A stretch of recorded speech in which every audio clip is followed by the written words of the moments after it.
విశాఖపట్నంలో రేపు ఎల్లుండి జరగనున్న బ్రిక్స్ క్రీడా మంత్రుల సమావేశాలకు సర్వం సిద్ధమైంది. పలు దేశాల క్రీడా మంత్రులు ఉన్నతాధికారులు ఈ సమావేశాలకు హాజరు కానున్నారు. క్రీడా రంగంలో పరస్పర సహకారం, యువతకు అవకాశాలు, క్రీడా సాంకేతికత, శిక్షణపైన కీలక చర్చలు జరగనున్నాయి. సమావేశాల ఏర్పాట్లు పూర్తి వివరాలు మా విశాఖ ప్రతినిధి కిరణ్ అందిస్తారు. బ్రిక్స్ సదస్సుకు విశాఖపట్నం వేదిక అవుతుంది.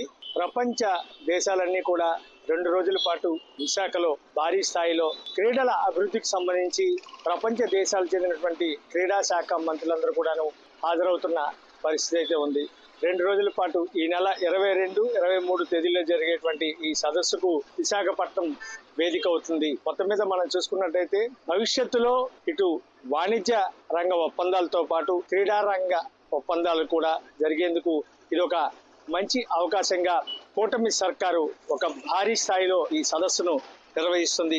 ఏదైతే Brazil, Russia, India, China, south Africa ఈ 5 దేశాలు కలిపి బ్రిక్ గా ఇక్కడ ఏర్పాటు చేసినటువంటి ఈ కార్యక్రమానికి సంబంధించి 22వ తేదీ ఉదయం ప్రపంచ దేశానికి చెందినటువంటి వివిధ శాఖల మంత్రులతో పాటు క్రీడారంగ మంత్రులు కూడా ఈ కార్యక్రమాల్లో 2 రోజుల పాటు విశాఖలోనే పర్యటిస్తూ ఉన్నారు. ఈ నేపథ్యంలో రేపు ఉదయం విశాఖపట్నం సాగర తీరం పొట్లకొండ వద్ద మొక్కలు నాటేటువంటి కార్యక్రమం ఏదైతే గ్రీనరీని అభివృద్ధి చెందుతూ పర్యావరణ సమతుల్యాన్ని కాపాడేందుకు పెద్ద ఎత్తున ఒక కార్యక్రమాన్ని ప్రభుత్వం ఏర్పాటు చేసింది. ఈ కార్యక్రమంతో పాటుగా అనేక కార్యక్రమాలు స్పష్టంగా కనిపిస్తున్నాయి. ప్రధానంగా మనం చూసుకున్నట్టయితే ఈ బ్రిక్ ప్రపంచంలోనే కీలక అభివృద్ధి చెందిన దేశాల మధ్య ఒక సహకారానికి ఓ చక్కని వేదికనే చెప్పక తప్పదు.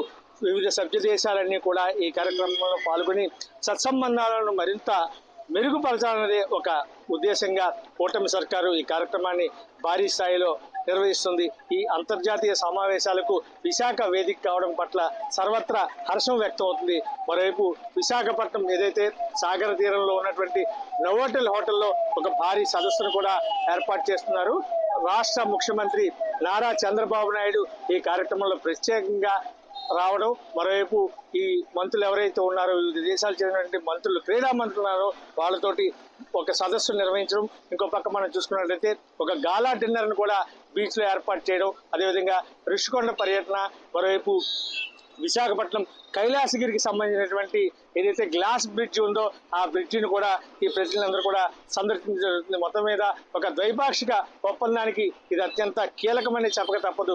ఏదేమైనప్పుడు కూడాను వివిధ దేశాలకు చెందినటువంటి క్రీడా మంత్రులందరూ కూడా ఈ కార్యక్రమంలో పార్టిసిపేట్ చేసిన నేపథ్యంలో 2 రోజుల పాటు జరిగేటువంటి ఈ విశాఖపట్నంలో జరుగుతున్నటువంటి ఈ బ్రిక్స్ సదస్సుకు జిల్లా అధికార యంత్రాంగం విస్తృత ఏర్పాట్లు అయితే చేసింది. కెమెరామెన్ షాదిక్తో కిరణ్ కుమార్, రాజ్ న్యూస్, వైజాగ్.